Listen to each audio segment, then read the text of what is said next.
60 litre मिश्रणामध्ये फळांचा रस आणि पाण्याचे प्रमाण 4:1 आहे. मिश्रणाचे प्रमाण 2:2 करण्यासाठी किती लिटर पाणी मिसळावे? इथं रस आणि पाण्याचं प्रमाण सुरुवातीला दिलेलं आहे 4:1 लिटर आणि हे मिश्रण आहे 60 लिटरचं. आता आपल्याला मिश्रणाचं प्रमाण 2:2 करायचं आहे. म्हणजे हे जे 4:1 प्रमाण आहे हे आता 2:2 होणार आहे. आता मला सांगा, इथं आपल्याला 2:2 करायसाठी फक्त इथं पाणी मिसळायचं आहे. इथं रस वगैरे याच्यामध्ये काही मिसळायचं नाही आहे. म्हणजे रसामध्ये इथं काहीही चेंज होणार नाही. म्हणजे हे जे 2:2 लिहिलं आहे आपण, हे 4:4 ही आपण लिहू शकतोय. आता इथं बघा, इथं पण रस 4 आहे, इथं रस 4 आहे. म्हणजे आपण रसामध्ये काही चेंज केलं नाही, चेंज केला आहे फक्त पाण्यामध्ये. आणि पाण्यामध्ये किती चेंज केला आहे? आधी पाणी 1 होतं, आता 4 आहे. म्हणजे 3 युनिट एवढं इथं आपण पाणी यामध्ये मिसळलेलं आहे. आणि या 3ची आपल्याला इथं व्हॅल्यू काढायची. ती कशी काढायची? तर इथं दिलं आहे बघा, 60 लिटर मिश्रणामध्ये फळांचा रस आणि पाण्याचे प्रमाण 4:1 आहे.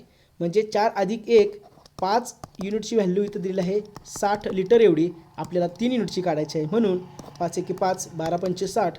एका युनिटची व्हॅल्यू आली 12, तर 3 युनिटची असणार आहे 36 लिटर आणि हे आपलं उत्तर आहे.